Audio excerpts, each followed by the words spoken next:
All right, this is the story of the morning, folks. And now the RNC is calling for an apology in the political firestorm surrounding some controversial comments that were made by a DNC advisor about Ann Romney. Hilary Rosen is the woman on the left's name, and she is catching plenty of heat today for taking a swipe at Ann Romney for being a, quote, stay-at-home mother. Here are the original remarks that were made last night on CNN.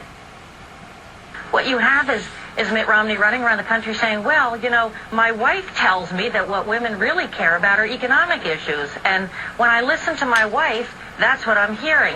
Guess what? His wife has actually never worked a day in her life. She's never really dealt with the kinds of economic issues that a majority of the women in this country are facing in terms of how do we feed our kids, how do we send them to school. Oh boy, did that set off a firestorm in the Twitter universe and all over television. Hilary Rosen tried to clarify the context of those remarks earlier this morning. We're going to show you what she said in that case, and we're very pleased to be joined by Ann Romney this morning. Good morning, Mrs. Romney. Good to have you with us. Thanks, Martha. You know, I'm just curious on a personal level, because I know, how it can feel when these kinds of things are said. What was your personal gut reaction when you heard her say those words? She should have come to my house when those 5 boys were causing so much trouble. It wasn't so easy. No, indeed, I'm sure it wasn't. And we've had a ton of people tweeting the show this morning when they heard that you were on, basically telling similar stories. And anybody, I guess, who's a mom knows what it's like to actually have to do all of that hard work at home. But, I'm curious, your son Josh also tweeted about this. And he said, my mom could have done anything she wanted in her life, and she chose to stay home and raise me. And I thought that was, very interesting and very kind, of course, coming from him this morning. But you did have a lot of choices. And why did you make the decision that you did at that point in your life? This is what's so interesting about this. My career choice was to be a mother. And I think all of us need to know that we need to respect choices that women make. Other women make other choices to have a career and raise family, which I think Hilary Rosen has actually done herself. I respect that. That's wonderful. But, there are other people that have a choice. We have to respect women in all those choices that they make. And, by the way, let me give a shout out to all the dads that are at home raising kids. This is obviously an awesome responsibility to raise children. It's, to me, the most important thing we can do. I will tell you that Mitt said to me more times than you would imagine, and your job is more important than mine. He was making money and doing the things, raising funds and investing and helping other companies, and he would come home and say, Ann, your job is more important than mine.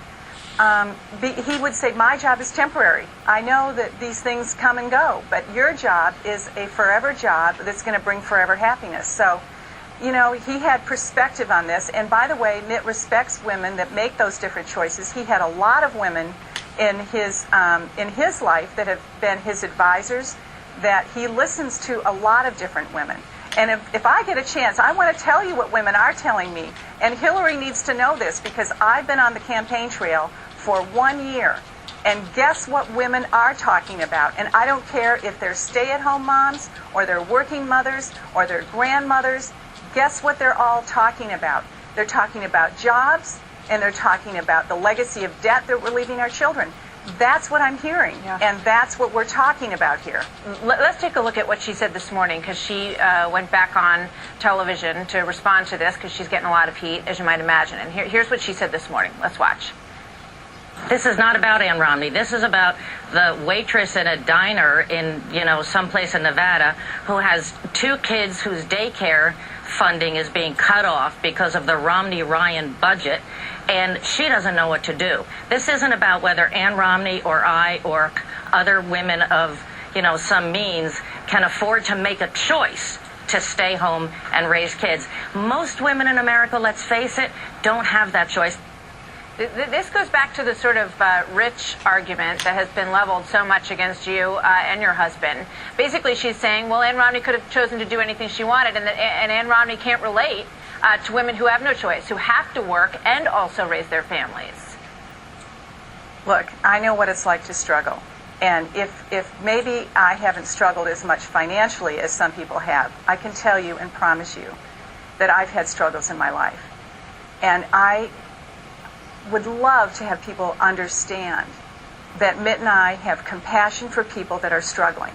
And that's why we're running. We care about those people that are struggling. And we also recognize that this economic recovery has been very weak.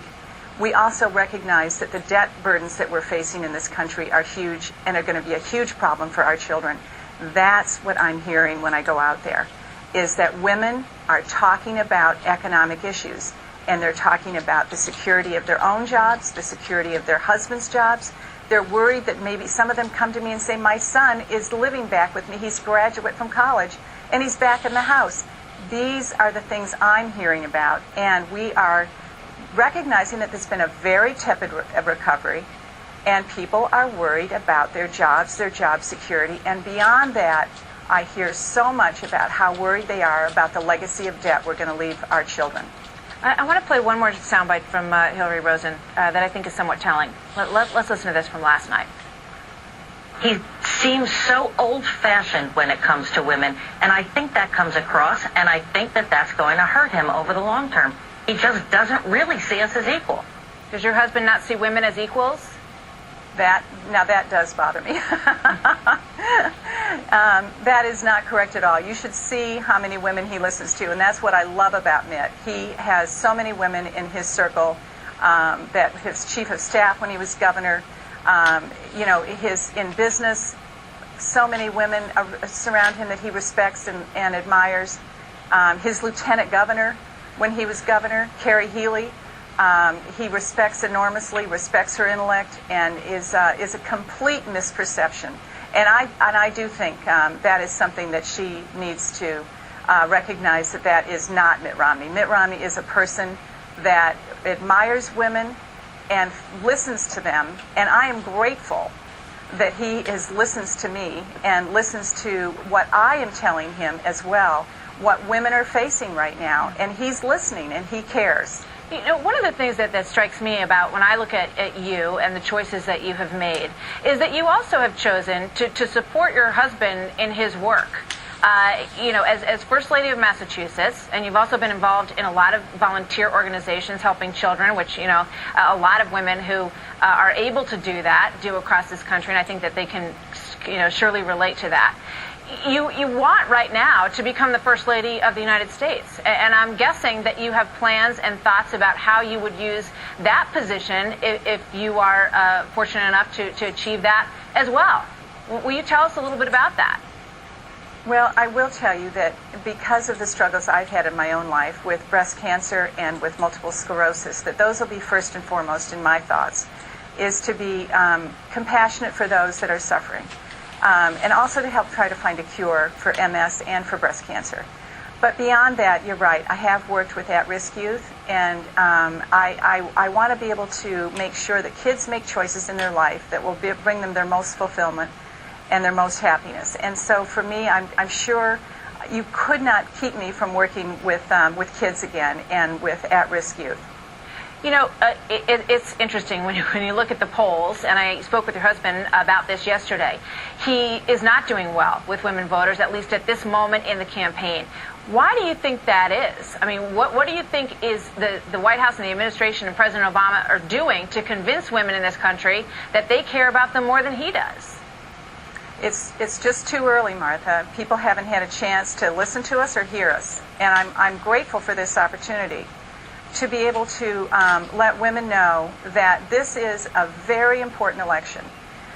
This is a watershed election for their futures and for the future of their children. And it's so important that we get someone in there that understands the economy, that understands job creation, that understands this legacy of debt that we're leaving that is going to strangle our kids if we don't take care of it. And so Mitt is a guy, he's a can-do guy that has been able to turn things around in his life. This country needs to turn around. We need someone like Mitt to come in and clean this up and get America going in the right direction and have a bright future for all of our children. From what he said, that's just the kind of talk that got him into this race. He said you were one of the driving forces behind doing just that. So, Ann Romney, we thank you very much for being with us. We look forward to talking to you again. Thank you, Mrs. Romney. Thanks, Martha.